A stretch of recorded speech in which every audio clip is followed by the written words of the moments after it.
The winning blueprint presents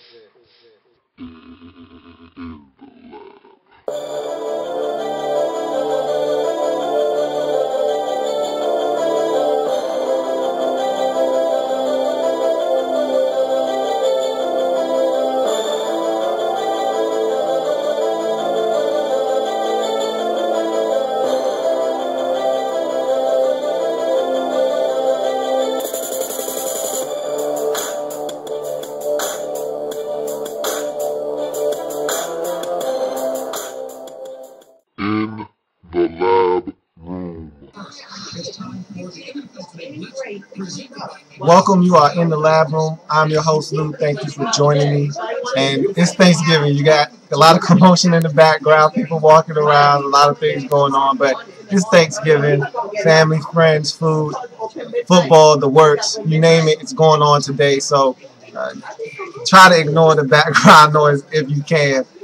I just want to get into these games really quick. We got 3 games coming up today on Thanksgiving. First up, the Texans are traveling to Detroit to take on the Lions in what seems like a last-ditch effort by the Lions. This is it for all intents and purposes. If they can't win today, their season is done. And I don't see them winning this game today. The Texans are the better team. They got away last week. They dodged a bullet against Jacksonville at home. I don't see them coming out with that same lack of defensive intensity today against the Lions. I expect them to run the football and not get into a shootout with these Lions. The Lions have been struggling to score touchdowns this year.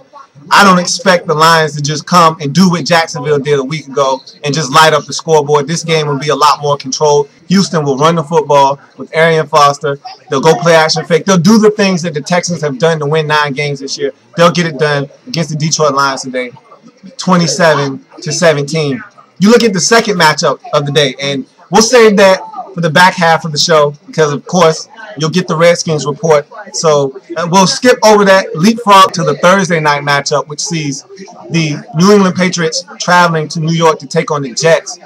And look, the Jets had the Patriots on the ropes the last time these two teams met, just a month ago. They can beat the Patriots. Now, the Jets have not looked that impressive over the last, say, 3 weeks or so. You know, last week, they were able to get well because they were playing the Rams. And they beat up the Rams, and they look good doing it. Anytime you win games, I told you, the best smelling deodorant in the National Football League is to win. The Jets win, all is well in New York right now. However, all it takes is one loss to send them back into a tizzy. And that's exactly what probably will happen. Now, look, I'm telling you right now, no Gronkowski. You know he's out, broke his forearm last week. This defense of the Patriots is not that good. Don't let that performance last week against the Colts fool you. Okay? Andrew Luck can and will turn the football over. That's what he did last week. But don't let that fool you. This Patriots defense is still not that good. And the Jets can run the football, can pass. Look, what it's going to boil down to is, will Mark Sanchez turn the football over? We know you put pressure on him, he'll turn the football over. Will he turn the football over tonight? If he can take care of the football, if this defense can limit the effectiveness of Tom Brady, and you know he's already missing weapons. We don't know if Hernandez is going to play. We know Gronkowski is not going to play. He's missing weapons. Can they limit Tom Brady, that running attack, make Tom Brady beat you, and actually force a few turnovers, stay in this ball game, don't give anything up on special teams? Remember, the last time these two teams met, the Jets gave up a 102-yard return to Devin McCourty. They can't afford to have that happen. Play sound on 2 of the 3 phases of the game, whether it's defense, offense, special teams, defense, special teams. Win 2 of the 3, the Jets can win this football game. I want to go out on a limb so badly and pick the Jets, but I don't trust the Jets. I can't pull myself to pick a 4-win team over a 7-win team. And so I got to go with the Patriots. Patriots are going to find a way to win on the road against the Jets. And it would not shock me if the Jets win this game, but I don't think they will. Patriots 24, Jets 20. Now, want to get to the Redskins report portion of the show.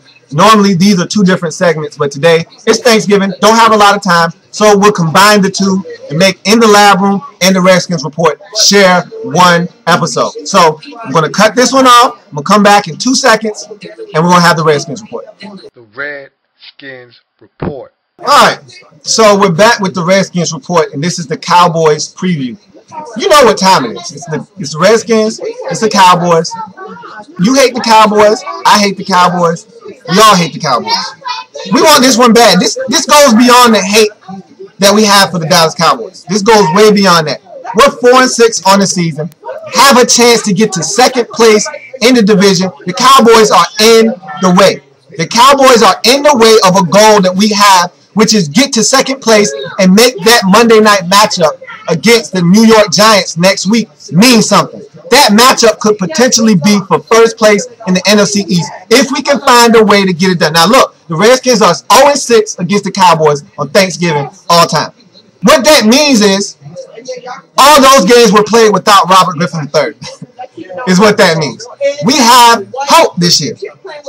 Last year, we had to pray when we went into Dallas because we had Rex Grossman. We had John Beck.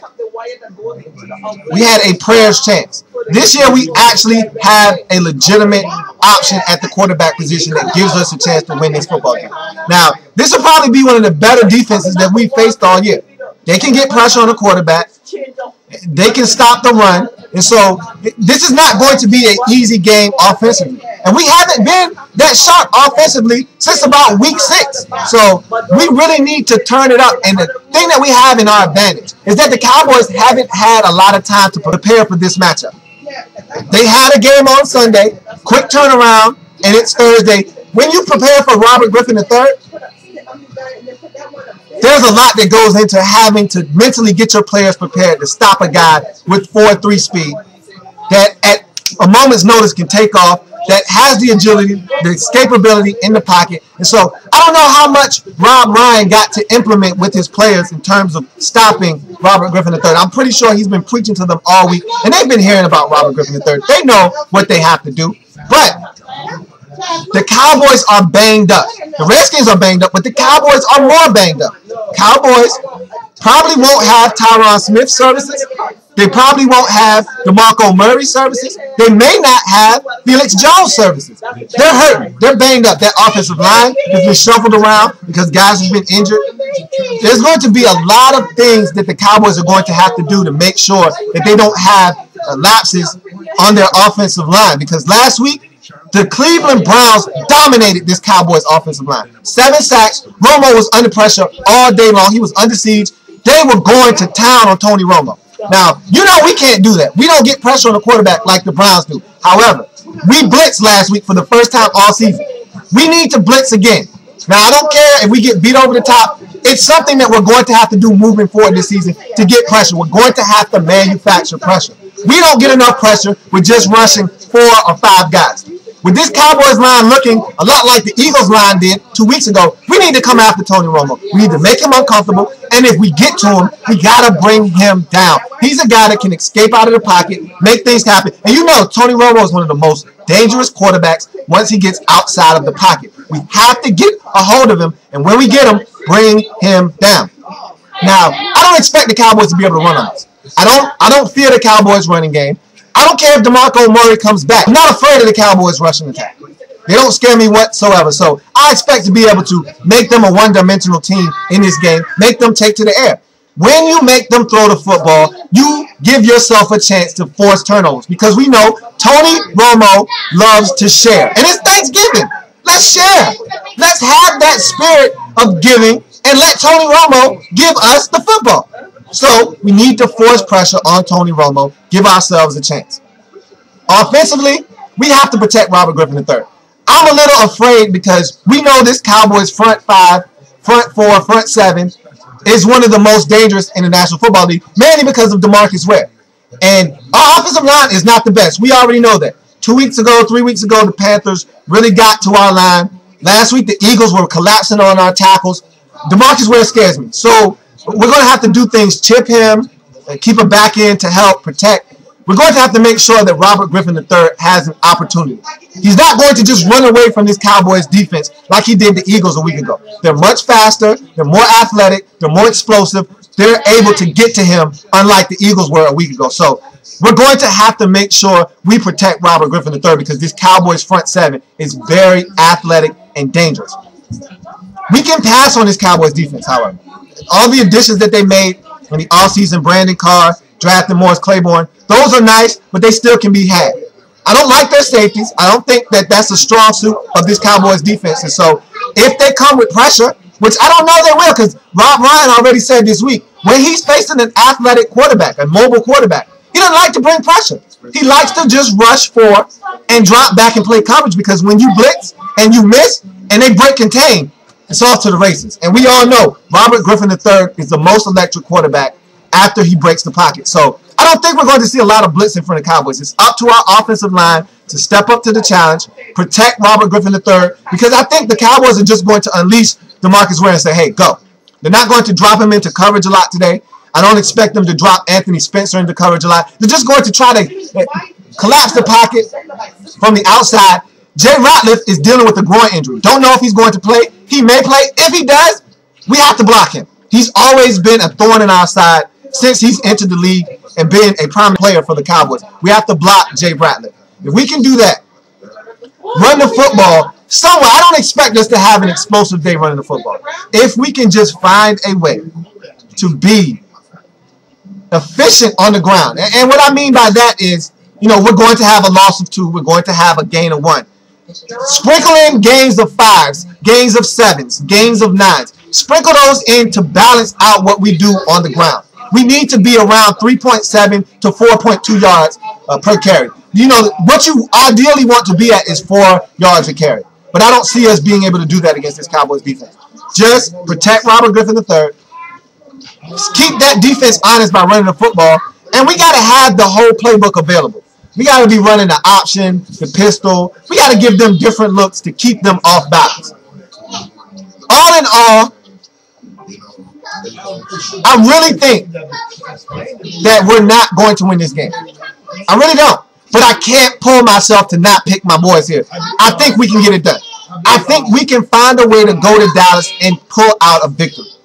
I don't know how we're going to do it. I don't know. Because if Brandon Merriweather was playing, I would feel so much more confident about picking us today against the Cowboys. If Brandon Merriweather was back there, I would feel so much better about this defense. Dijon Gomes is going to get a chance today. Let's see what he can do. He played well against New Orleans, but still, there's a lot of questions to be answered. I'm nervous about the defense today. Let's just say that. Let's leave it at that. However, it's Thanksgiving. I have a good feeling about this. I think we can find a way to beat the Cowboys 23-20 today. So that's what I'm going to go with. I'm probably going to be wrong about that. I'm pretty sure I'm going to be wrong. But I think we can get it done. 23, Redskins 23, Cowboys 20. And so that's going to do it for the Redskins Report Cowboys Preview. Enjoy your Thanksgiving. Have a great day. Count your blessings. I'll see you tomorrow. We'll talk about all the games on Thursday. Run down the slate of games for Sunday. And we'll get into the rest of the festivities. Have a good day. Have a lot of food. Enjoy the games. Enjoy your family. Enjoy your friends. See you tomorrow. The Redskins Report. In the L.A.B.